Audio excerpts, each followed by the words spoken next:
How to increase bass on Spotify for iPhone. Hello everyone, in this video I'm gonna show you how you can increase bass on Spotify for iPhone. Firstly, open App Store on your device. After that, search for Spotify and look for updates.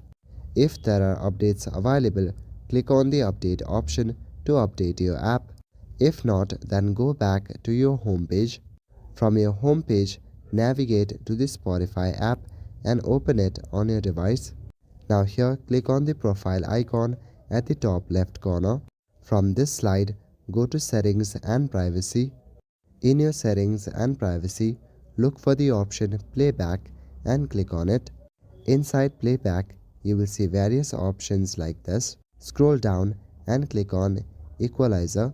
Now here you will see options for bass. Tap on Bass Booster. As you can see, the bass has been increased. To reduce the bass, you can click on Bass Reducer. You can also click on these individual beats to set up them by yourself. So that is it for this video. I will see you in the next one. Thank you.